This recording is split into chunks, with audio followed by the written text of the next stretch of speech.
Chapter 1. The day I opened my eyes as the villain. My head throbbed like someone had taken a hammer to it. I groaned, rolled over, and felt silk sheets instead of the cheap cotton I'd fallen asleep on. My eyes snapped open. Gold-trimmed ceiling. Massive four-poster bed. This wasn't my apartment. What the hell? My voice came out deeper, colder, like ice cracking over a lake. I sat up too fast and nearly vomited. Memories that weren't mine flooded in. Caleb Voss, eldest son of Duke Voss, 26 years old, notorious sadist, future corpse in Chapter 87 of Crown of Thorns. I stumbled out of bed and across the room to the full-length mirror. The man staring back had sharp cheekbones, pale silver hair, and crimson eyes that looked like they'd seen too much blood. My blood ran cold. No.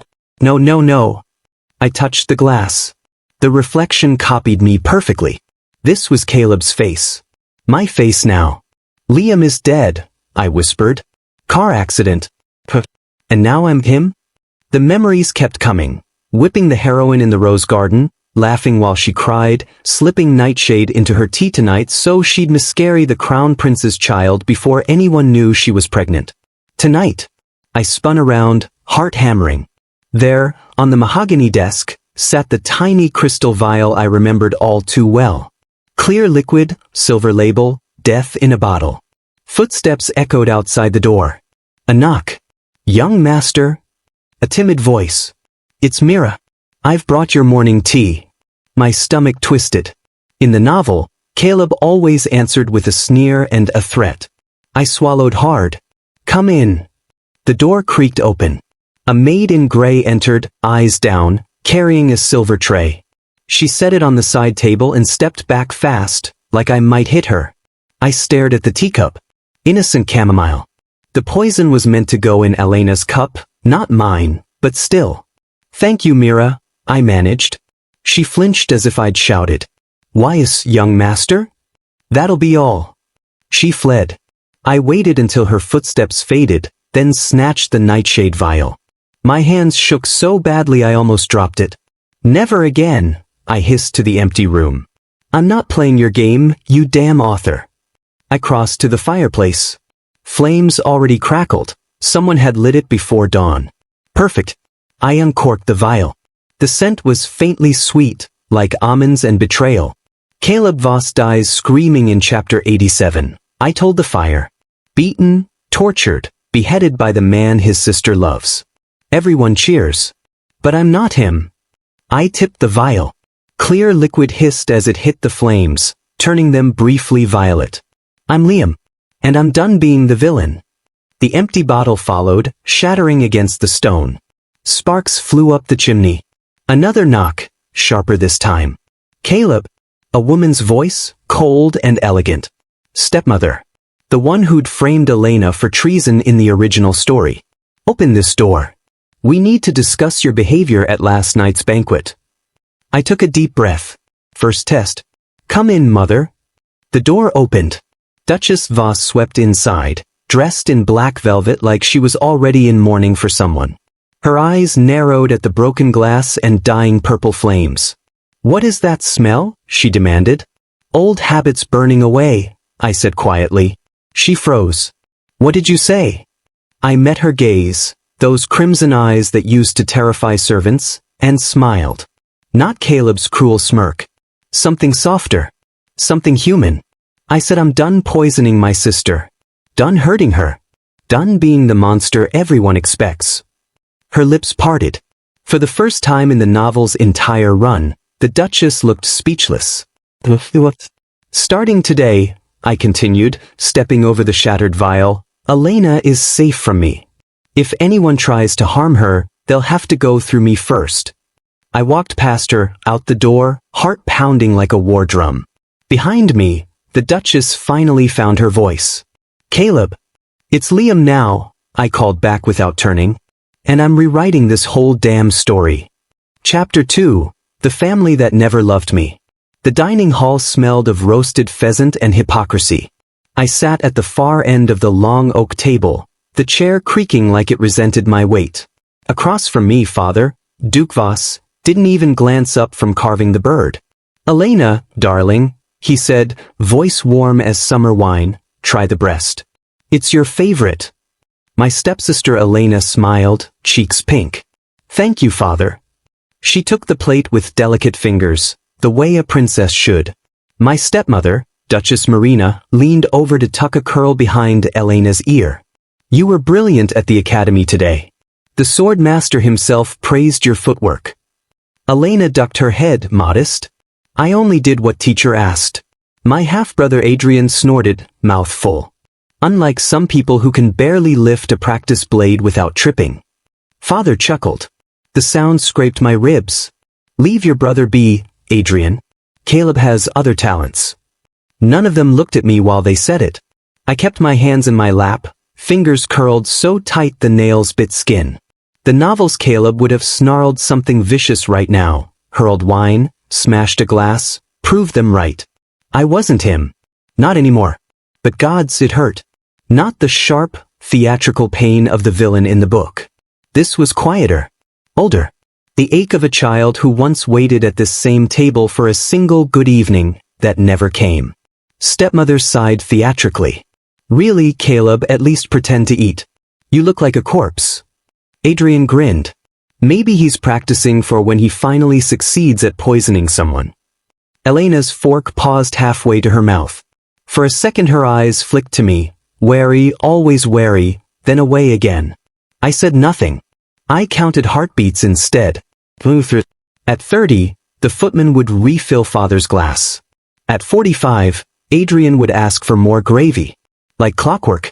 Father finally looked at me. His gaze was winter. Have you nothing to say for yourself tonight? I opened my mouth. Closed it. The words stuck behind my teeth. I practiced fencing for 4 hours today. I scored highest in history. I miss when you used to ruffle my hair. None of them would hear it. No, father, I said. My voice came out flat. He grunted and returned to Elena. Tell us again about the Duke's son who asked you to the spring ball. The conversation flowed around me like I was a rock in a stream. I watched the candles drip wax, watched Elena laugh at something Adrian said, watched my family be a family without me. I lasted until dessert.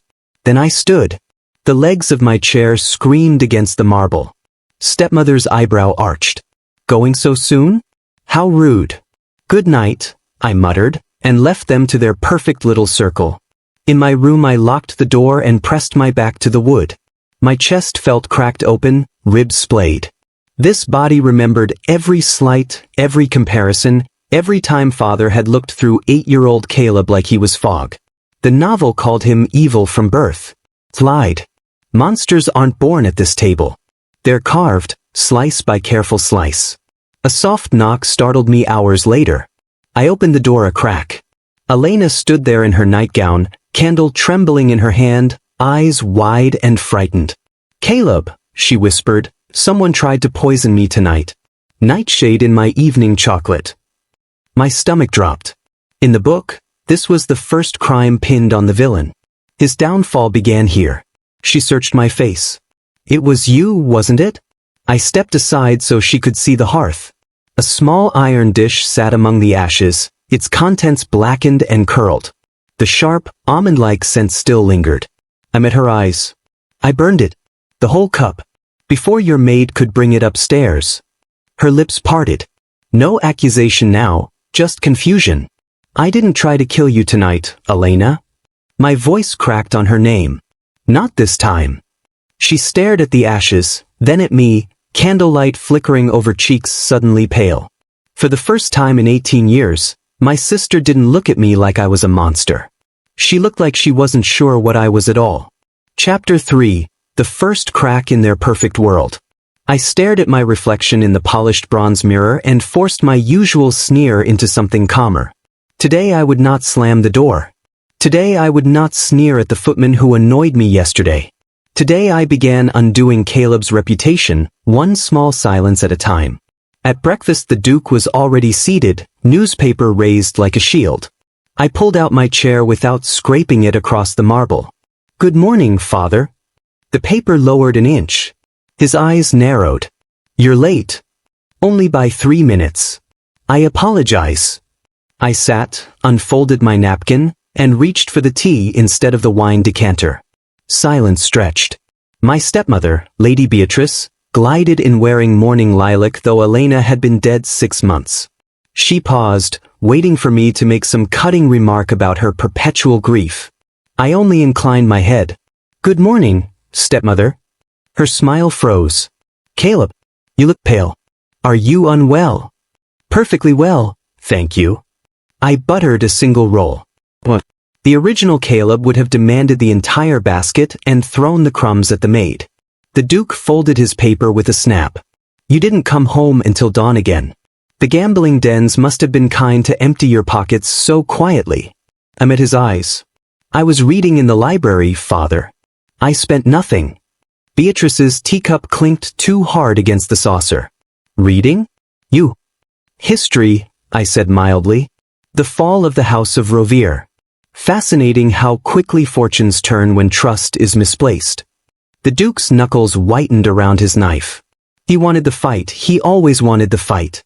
I was denying him the son he loved to loathe. He shoved back his chair.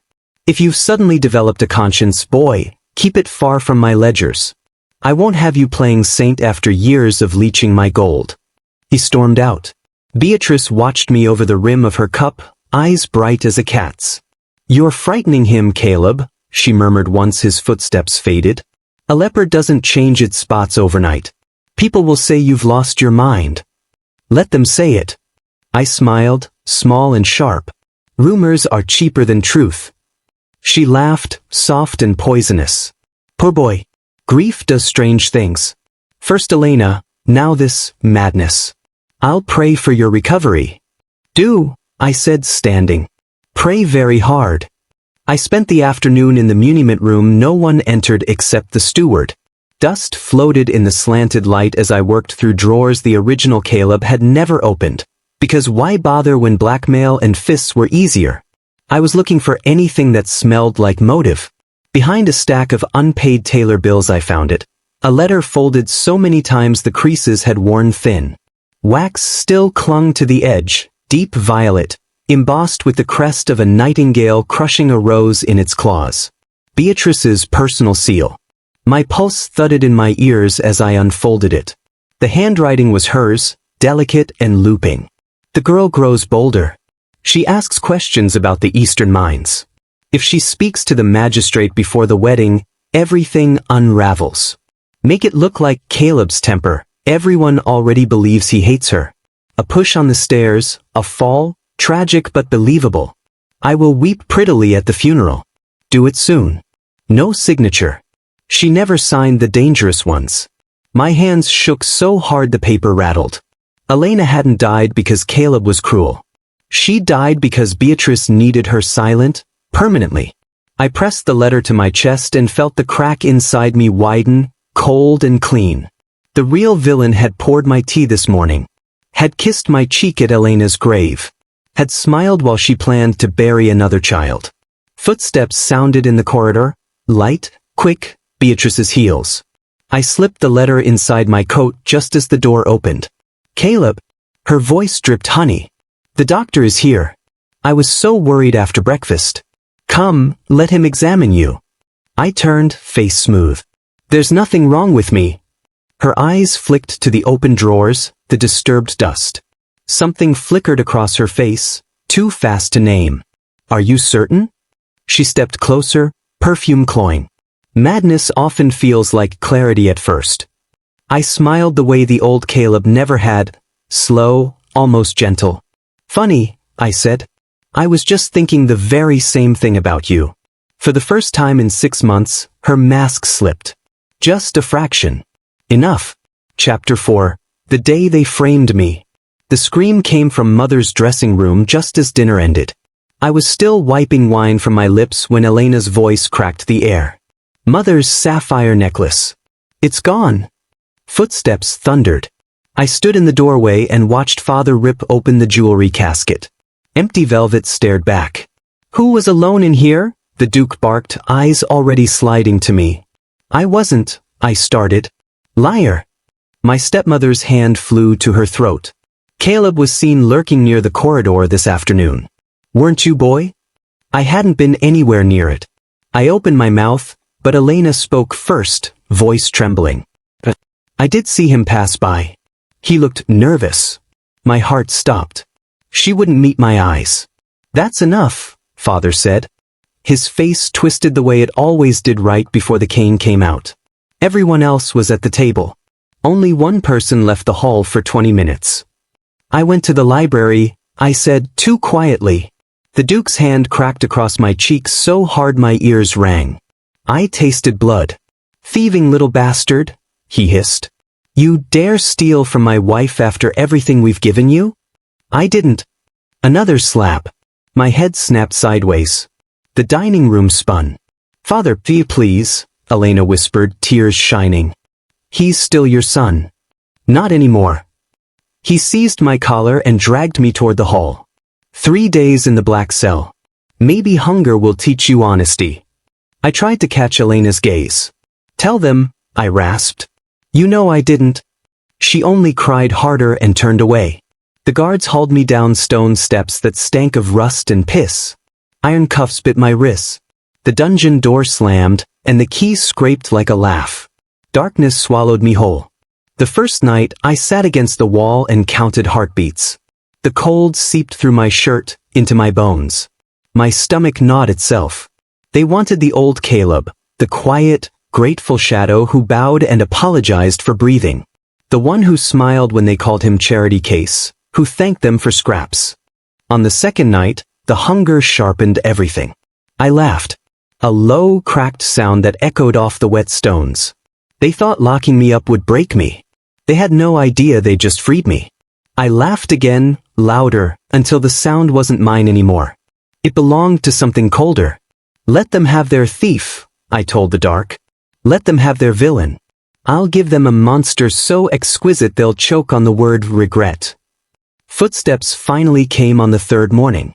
The lock rattled. Torchlight stabbed in. The 2 guards froze when they saw me. I was standing in the center of the cell, wrists raw and bleeding, shirt hanging in ribbons. My hair stuck to my forehead with sweat and filth. But I was smiling. Not the polite practice smile I'd worn for years. This one started slow, curled at the edges, and kept going until it split my face open. Morning, gentlemen, I said softly. My voice sounded different. Lower, edged with something that made the taller guard step back. Miss me? See, come on, the shorter one stammered, keys jangling. Duke says you're free to go. How generous. I walked forward on bare feet that didn't feel the freezing stone. After you. They moved aside fast, like I might bite. I passed between them without looking back. The smile never left my face. At the top of the stairs, sunlight hit me like a blade. Servants scattered when they saw me coming, black-eyed, bloody-lipped, grinning like death on holiday. Elena stood in the entrance hall, wringing her hands. Caleb, she started, voice breaking. I stopped an inch from her. Close enough to see the guilt flickering in those pretty tears. Shoo! I brushed a knuckle beneath her eye, smearing a streak of dungeon grime across her cheek. Don't cry, little sister. You did exactly what you were supposed to. She flinched. I leaned in until my lips almost touched her ear. Thank you, I whispered. You just taught me who I really am. Then I walked past her, smile still carved in place, already planning the first scream. Chapter 5. I leave and take everything they love. I stood in the dusty office of the old mining guild, counting out the last stack of Caleb's hidden gold coins. The clerk's eyes widened. All of it, I said, sliding the pouch across the table. Every failing shaft the Duke refused to buy. I'll take them today. He stammered. Lady Alara, these mines have been abandoned for years. The Duke laughed when we offered. Good, I smiled. Then he won't miss them. 2 months later I walked those same tunnels myself, lantern in hand, watching workers pull raw gold veins so thick we had to widen the carts. My foreman grinned, wiping sweat from his brow. Never seen or like this, my lady? You sure you're not a witch? Just someone who paid attention in her last life, I muttered. He laughed, thinking it a joke. That night the magic mirror in my new study glowed crimson. I tapped it once. My stepmother's face appeared, red and twisted. "Ilara," she shrieked. "What have you done? The household accounts are empty. The servants are leaving in droves."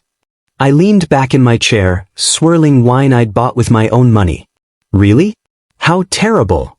Don't play coy with me, you ungrateful brat. You drained every vault. The Duke is furious." "The Duke," I said softly, "should have read the marriage contract more carefully. My dowry reverted to me the day I turned 20. Caleb's private savings were never part of the estate. You taught me that blood doesn't matter, stepmother. Only coin. You little," she choked on the words. "After everything we gave you? Shelter? A title? You gave me a bedroom in the attic and scraps from the table," I answered. "You gave me slaps when the Duke was drunk and lectures when he was sober. You gave me nothing I couldn't buy back 1,000 times over." The mirror shook with her rage.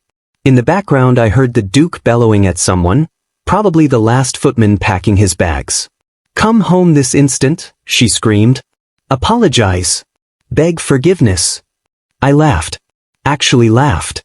The sound startled even me. "Home," I said. "I am home." I waved a hand. Behind me, floor-to-ceiling windows looked out over my new estate. White marble, blooming gardens, a fountain that sang day and night. My fountain. My gardens. My money. "You'll starve without us," she spat. "No," I said, voice suddenly cold. "You will. I've already paid every creditor the Duke owes. In my name. They'll come knocking soon enough." Her mouth opened, closed, opened again. For the first time in my life, she had no words. I leaned closer to the mirror. "You taught me family means nothing if there's no profit in it. I finally learned the lesson. Thank you. Ilara." I ended the connection. The mirror went dark. Silence filled the room, sweet and heavy. I set the wineglass down and walked to the balcony. Night air brushed my face. No more attic drafts, no more locked doors.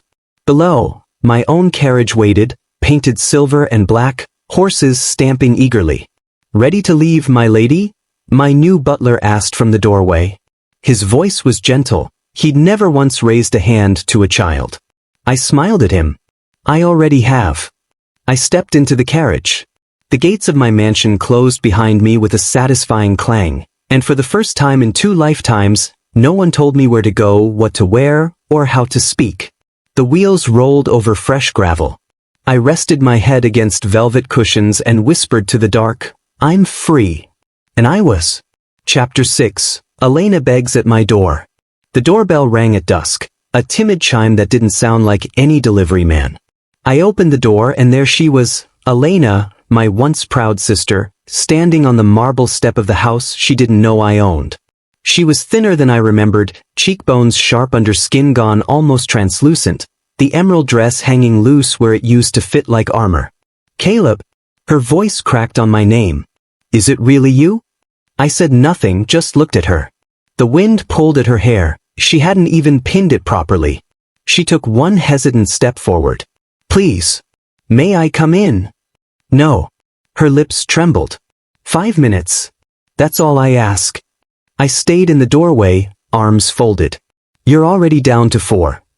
A broken sound escaped her throat, and then her knees hit the stone. Right there on my front step, Elena knelt, silk skirts pooling like spilled blood. "Brother," she whispered, tears already falling. "Brother, I'm begging you. Father is dying. The physicians say his heart can't take much more. The estates are mortgaged to the last acre. Creditors camp at the gates." I felt my jaw tighten.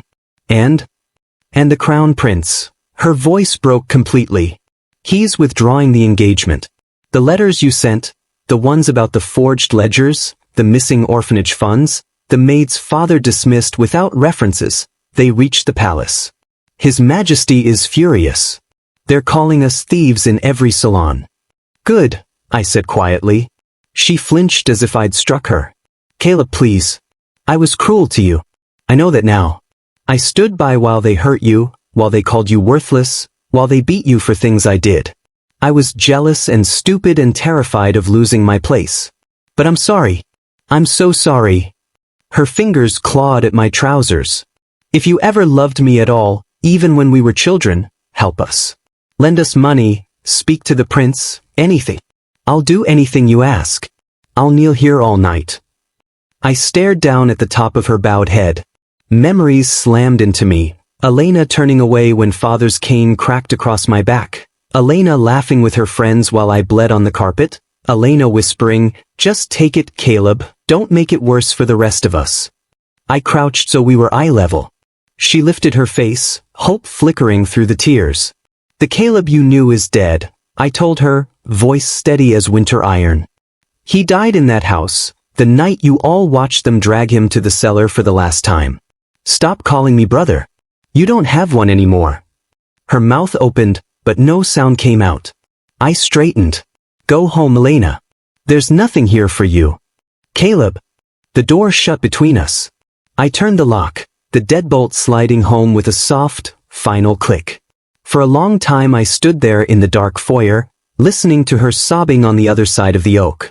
Each cry was a knife twisting in the scar tissue I thought had healed. Eventually the weeping faded. Footsteps stumbled away down the gravel.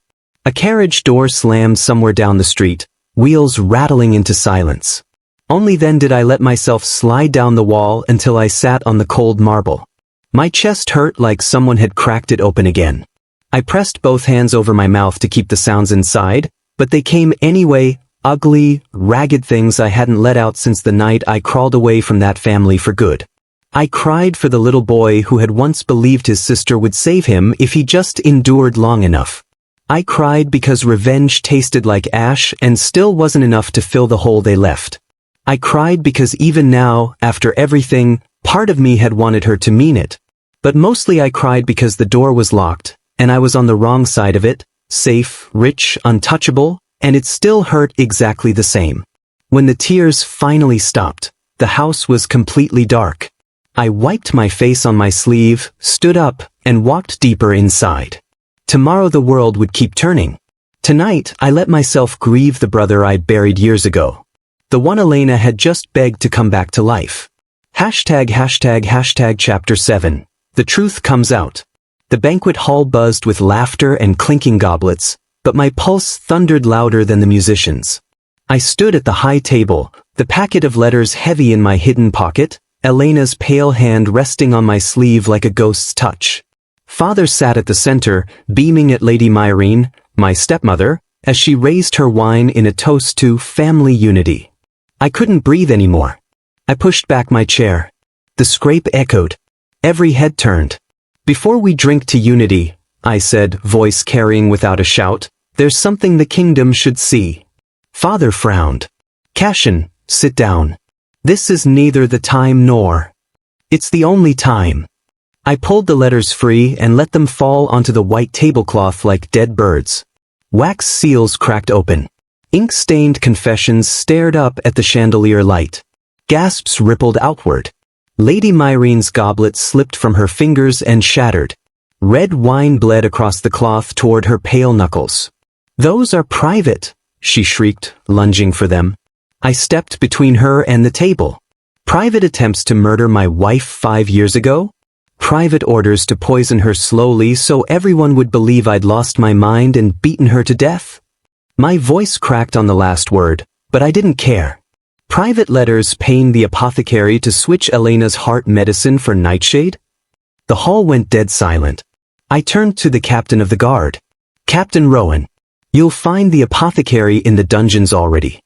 He started talking the moment he heard tonight's banquet was in his honor. Lady Myrene's face twisted. "Lies. All of it forged.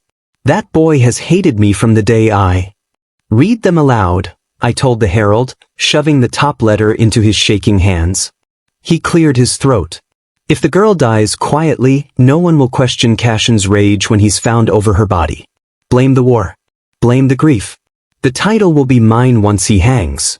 Signed, Myrene Avellini Cassian, Duchess of Lience."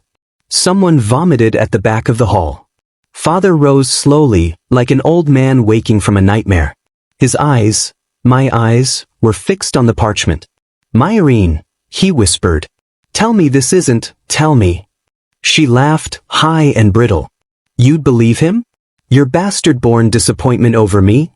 Father's hand went to his chest. He swayed. Father! I started toward him, but he collapsed before I reached him, knees hitting the marble with a crack that turned my stomach. Physician! Someone shouted. Lady Myrene tried to bolt. 2 guards caught her arms. She clawed at them, shrieking my name like a curse. You little worm! I should have killed you in the cradle. They dragged her past Elena. My wife hadn't moved. Hadn't blinked. Her eyes were empty glass reflecting the chandeliers. Father clutched my wrist as the physician knelt beside him. His fingers were ice. Son, his voice broke. Forgive me. I let her convince me you were. Gods, forgive me. I stared down at him. The man who'd named me monster for 5 years. Who'd watched them chain me in the courtyard while I screamed Elena's name. Who'd signed the order exiling me to the border with nothing but the clothes on my back. I pulled my hand free. It's too late, I said quietly. His face crumpled. The herald kept reading, dates, amounts, names of servants paid to lie. Each word stripped another layer of paint from the pretty lie the court had swallowed. I looked out at them. Lords who'd spat on me. Ladies who'd whispered I'd beaten my gentle wife. Now they couldn't meet my eyes. And God's help me, the weight that lifted from my chest felt good. Vengeance tasted like air after years underwater. Lady Myrene's screams echoed down the corridor long after the doors slammed shut behind her. Elena finally blinked. A single tear slid down her cheek. She didn't wipe it away. I wanted to go to her. Wanted to kneel and beg her forgiveness for every night I hadn't been there to stop the poison. But my feet stayed rooted. Because part of me, small, vicious, alive, whispered that now they all knew. Now they all saw. And I hated how much I loved being right. Chapter 8. The Final Choice. The letter arrived at dawn, sealed with black wax. The Duke was dead. Shame and fever finished what scandal started. By noon the auction notices were nailed to every post in town. The estate, the furniture, even Elena's dowry jewels, all sold to settle debts. I sent my solicitor with a sealed bid. No one saw my name. By dusk the hammer fell, and the house that once crushed me now belonged to me. Rain came that night, hard and cold, drumming on the new slate roof like impatient fingers. I sat by the fire with a glass I hadn't touched, listening to the storm argue with the windows, when the bell at the outer gate gave one feeble pull. I went myself. No footmen yet, the house was still half empty. She stood on the other side of the iron bars, soaked through, hair plastered to her face, the fine cloak she'd worn the day she laughed at my proposal now clinging like a shroud. Elena, I said, voice flat.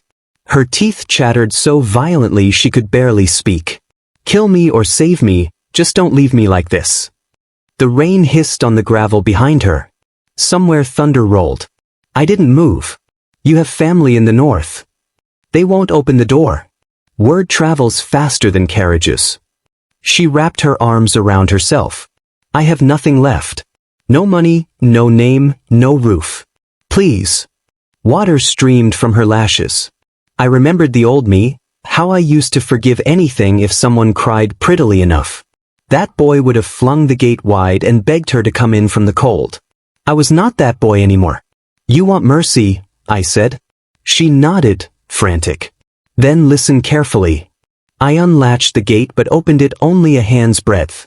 You may come inside. You will work as a maid. Lower than the lowliest scullery girl, because even they will know who you were. You'll wear gray, eat in the kitchen, sleep in the attic. You'll speak when spoken to and never enter the family rooms unless summoned to clean them. That is the only mercy I have left. Her knees buckled. She caught the bars to stay upright. Yes, she whispered. Anything. Say it louder. Yes, sir. I accept. The words broke like ice. I pulled the gate wider, just enough for her thin frame to slip through. She stumbled forward and would have fallen if I hadn't caught her elbow. Her skin was freezing. Don't mistake this for forgiveness, I said quietly, close to her ear. This is penance. Yours and mine. She looked up at me, eyes swollen, lips blue. I know what I did to you. You know nothing yet. I released her arm. Take off those wet things in the porch. There's a coarse dress on the hook. When you're decent, knock twice. Someone will show you where to sleep. I turned away before she could answer. The rain kept falling, loud enough to drown small sounds, like the sob she tried to swallow, or the creak of the gate closing behind her forever. I walked back through the dark hall that had once been hers. My footsteps echoed, steady and alone. At the foot of the great staircase I paused, listening. 2 soft knocks came from the porch door. I didn't go back. I climbed the stairs instead, toward the fire waiting upstairs, and did not look down again. Chapter 9. The Crown Prince's Mistake. The sun scorches the royal training grounds as I step into the circled sand, the murmurs of the court swelling behind me. Leon stands opposite, golden hair gleaming, jaw clenched like he still believes the world owes him everything, including her. You dare show your face after stealing what's mine? Leon's voice carries over the crowd, dripping with that practiced princely outrage. Lady Elena was promised to me. You bewitched her, you low-born. Low-born. I laugh, loud enough for the back rows to hear. Funny. The man who sold grain reserves to foreigners during last year's famine dares lecture me about birthright. Gasps ripple outward. Leon's cheeks flush crimson. Lies, he spits, drawing his sword with a metallic shriek. Defend your honor, Duke Selim. Or are you coward as well as thief? I don't bother drawing steel. I raise one hand, and my aide places a leather folder in it. Honor. I say, flipping it open.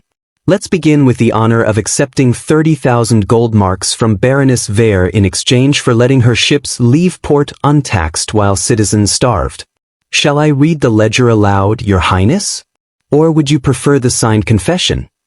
Leon freezes, blade half raised. Page 7, I continue, voice calm, details how you personally ordered the royal seal forged so the money looked like a charitable donation to your private estate. Page 12 has the testimonies of 3 harbor masters you threatened with execution. I toss the folder. It lands at his feet with a thud that silences the arena. He stares at the papers like they're vipers. Pick it up, I tell him. Read it to the people you claim to serve. Or admit you're the thief here. Leon's sword trembles. This is slander. Signed by your own hand, I cut in. Ink still matches the royal study. I checked. The king rises from the royal dais, face pale. Leon, is this true? His son opens his mouth, closes it. No sound comes. From the servants' gallery, a choked sob drifts down. I don't need to look. I know Elena's voice even when it breaks. Leon finally finds words. Father, I can explain. You will explain in the dungeons, the king says, voice like winter. Guards. 2 armored men seize Leon's arms. His sword falls, ringing against stone. No, he screams, thrashing as they drag him past me. His eyes lock on mine, wild, desperate. She was mine. Elena was mine. I lean close enough only he can hear. She was never property, Leon. That's the part you never understood. The crowd erupts as he's hauled away, cheers, not for the prince, but for the end of him. Justice, someone shouts. Then another and another, until my name thunders through the stands. I turn toward the servants' area. Elena stands between 2 maids, hands pressed to her mouth, tears cutting clean tracks through the dust on her cheeks. Our eyes meet across the distance. I was so blind, she whispers, though I shouldn't be able to hear it. I do anyway. All this time, I defended him. I hurt you for him. I shake my head once. Not here. Not like this. She wipes her face with her apron, shoulders shaking. The villain, it was never you, Selim. Never you. The king's herald steps forward, voice booming. By royal decree, Leon Artorius is stripped of title, lands, and succession. Duke Selim Astria is hereby named first prince by acclamation. More roaring. Flowers rain down from the balconies. I don't feel triumph. I feel the weight of her gaze still on me, heavy with 10 years of misunderstandings finally shattering. Elena mouths 2 words I can read perfectly. I'm sorry. I give her the smallest nod. Later, when the noise dies and the truth settles, there will be time. For now, the kingdom has its justice. And I at last have mine. Chapter 10. I burn the script. I leaned against the iron railing of the balcony, the autumn wind tugging at my sleeves. The Voss mansion sprawled beneath me like a tamed beast, my beast now. 1 year since the trial, 1 year since the headlines finally stopped screaming. Footsteps behind me, soft and deliberate. Elena set the tea tray on the small table without a word. The porcelain clinked once, then silence. "You don't have to keep doing this," I said, not turning around. She poured anyway. "Someone has to make sure you eat something that isn't whiskey." A laugh slipped out of me before I could stop it. "You used to spit in my tea when you thought I wasn't looking." "That was before you started paying me triple," she answered, calm as ever. "And before you put that woman in a cell where she belongs." I finally faced her. Elena's eyes were the same storm gray they'd always been, but the hatred had drained out, leaving something almost gentle. "Do you miss her?" I asked. "Your old mistress?" Elena's mouth twisted. "I miss the version of her that existed before she decided children were acceptable collateral damage. The real one? She can rot." The honesty startled me. I took the cup she offered. Steam curled between us like incense. "She wrote me last week," I said quietly. "From prison. Said she forgives me." Elena snorted. "Of course she does. Forgiveness costs her nothing when she's the one in chains." I sipped the tea, perfect, 2 sugars, dash of milk, exactly how I hated admitting I liked it, and set the cup down.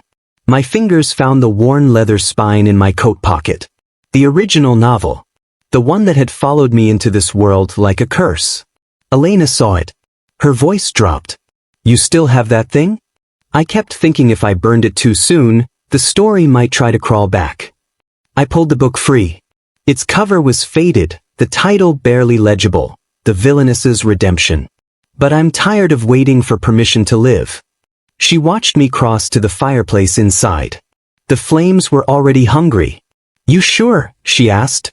"Once it's gone." "It was never real," I said. "Not for me." I opened it one last time.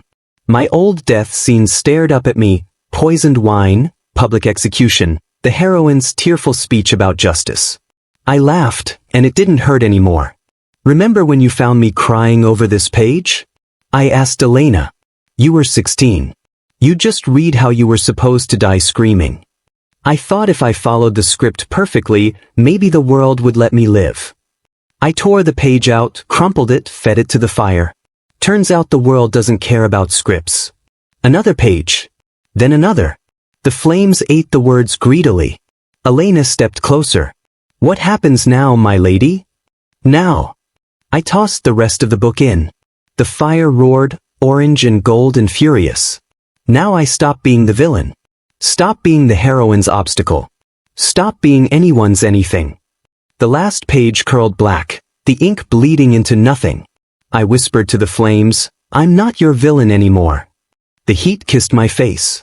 For the first time in 2 lives, my first death and this second chance, I smiled, and it reached every corner of me. Behind me, Elena's voice was soft. "Welcome home, Silas." I turned, still smiling. "Tea's getting cold." She rolled her eyes, but she was smiling too. And just like that, the story ended, not with revenge, not with tears, but with the quiet clink of 2 cups touching in the firelight. I was finally gloriously free.